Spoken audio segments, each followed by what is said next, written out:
after the cardiac night, biglang inatake itong right side ko ng tiyan. Yung parang pauwi na ako dun palabas na ako ng pinto, bigla siyang yung ganun sakit na bigla, may tumusok sa'yo na parang ugat. Kunyari, ito yung private area. Dito lang siya, katabing-katabi. Right side lang. Ganun siya. So, medyo malapit siya. Medyo umangat lang siya ng onte. So, dun siya may tumutusok. So, low, as in super duper lower right, na malapit na sa singit. Doon siya. So, medyo kinakabahan na din ako and hindi pa ako ready malaman kung ano man to. Kaya ayoko din pumunta ng ospital ng Friday night. Sabi ko, observe ko muna. Pero upon observing, hindi siya nawala nung Saturday. Hindi siya consistent ha. Gumaganong-ganon. So, ayun lang. Don't worry, magpapacheck up naman ako. Promise ko naman yan. Gagawin ko naman siya. I-ready ko lang muna yung sarili ko. Diba? Baka mamaya, ayoko magsalita ng bad words, baka marinig ng ano eh. So, let's just hope for the best. For the better. Hi mga bangga, kamusta kayo? Asan yung wig mo? Wala kang pakialam. Ba't nagpahaba ka na ulit? Ano ngayon, merlat-merlat. Mm. Diba? So eto na nga, kinuha kaming ninong at ninang ni Lindsay. Oh. Ang regalo namin ni Kapitana Sisa ay kami ang mag-host. Ang gandang Kara Super Chat. Bakit ako? Te, andiyan ka na ba sa venue? Wow, may Oo, ganun te, talaga. nandito na ako. Anong suot mo? Kasi, te, naka-white lang ako eh. Okay. Punta si Gandang Kara. Nag-start na yung event nung dumating siya. Oh. Lumaps lang ang lola mo. Eh kasi nga yun ang usapan, reception lang. Hindi. Eh kasi sabi ni Lindsay, mga 11 na daw ako pumunta. Kasi nga, di ba, hindi naman ako, so sa reception Bakit lang. ganun, Lindsay? May favoritism tayo. 11 ang call time niya, samantalang kami 9 a.m. Eh kasi kayo kasama doon kayo sa simbahan. Kaya ganun. Iba, ano bang ano mo? Hindi ka nga pala Oo. Catholic. Anyway, ikaw, Anyways. ano mga ginawa mo bukod sa binyagan? Ano yung mga ginawa ko? Hindi ko na nga maalala. Ano ba ginawa ko? Ang kakasabi lang niya kanina, di ba, na umuwi siya ng province? Ano ba? Umuwi ba ako? Oh my God, nagsinungaling ka sa akin. So, ibig sabihin, hindi ka talaga umuwi ng Batangas? Farm, hindi Batangas, farm. Oh, but still, ano pa rin yun, province? Oh, yun nga sa farm pala. Yun yung ginabi na kami, di ba sabi ko kanina. So, hindi ako nagpa-check up. So, sabi ko, hintayin ko muna. So, konting observance pa. Oo. Kasi yung right side ko sumasakit. Oh my gosh, your Oo. appendix. Hindi siya appendix, mas lower pa. Oh, lower appendix. Malapit siya sa may Ano ba katabi ng appendix mo? pusod, di ba? Yun yung magkakahilera. Ha? Ano ba? Ano ba Yung pwesto? Ano ba? Ano ba katabi ng appendix mo? Sa mga nakakaalam dyan, pwede paki-comment nyo nga sa ating, Hindi tayo pakilagay sa ating comment section kung ang kasunod ng, ng appendix. Kanina ko pa kayo naririnig sa baba ng bahay. Nay, Nay, wag ka makialam dito. Baka... Isa lang ang anak ko, siya lang. Ba't mo binubugbog ang anak ko? Saan ka kumuha ng karapatan na saktan ang anak ko? nababadrip kasi ako sa pagbumuka niya. Mas nababadtrip ako sa bagal mo magsalita. Kasi mahal Ano ko ba siya. nagustuhan mo sa batugan na to? Pangit na batugan pa. Batugan? Hindi ka lang binigyan ng magandang lahi, hindi ka pa binigyan ng magandang buhay. Nay, okay lang. Tanggap ko Okay. lahat.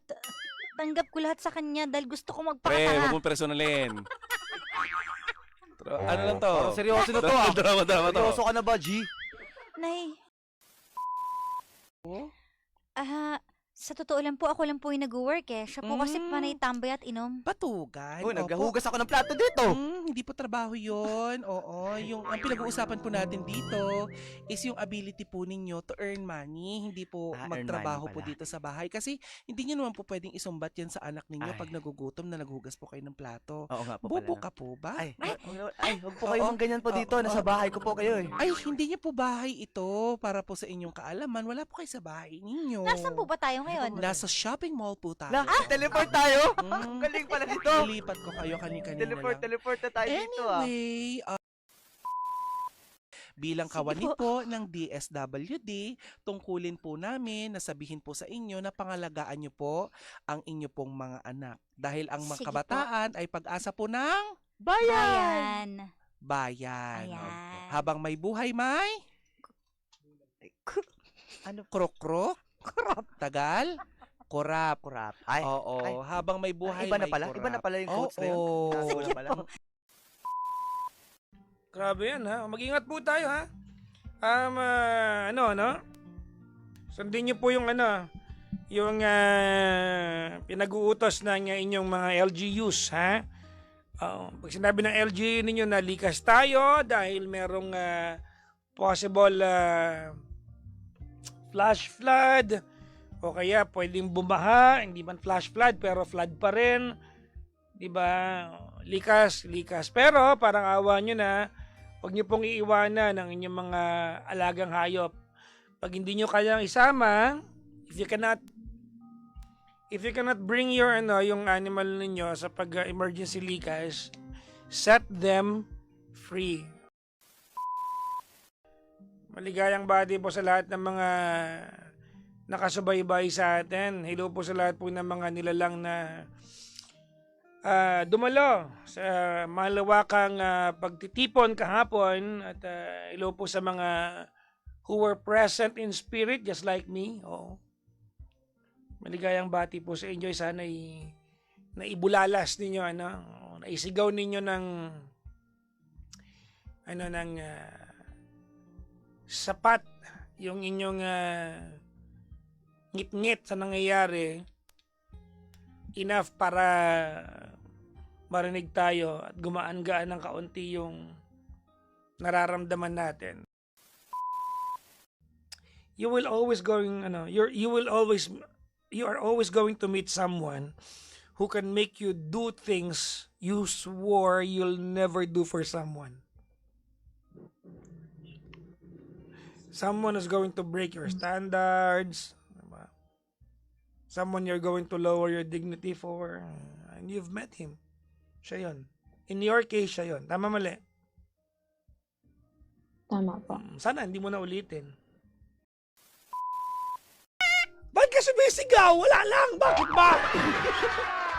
Gusto ko lang para magising kayo.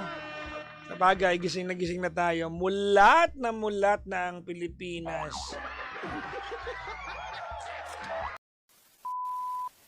Babalitaan mo ako, ha? Opo. You are free. Tatawag ka ulit. You are free to call me anytime. Yes po. Papa Jackson, salamat talaga. Let me Sa do you one pakikinig. thing tonight. Ha? Let me do you one thing tonight. Before natin Okay. tapusin tong usapan na to. Mm-hmm. For what it's worth, let me apologize on his behalf.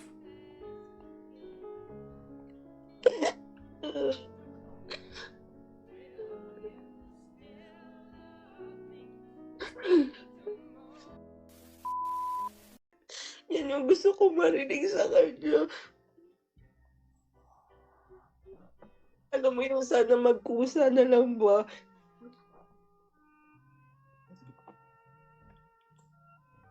Alam mo ba, pinagdasal ko pa yan, Papa Jackson. Alam mo na, sana ikusa niya na mag-sorry man lang siya. Oh my goodness.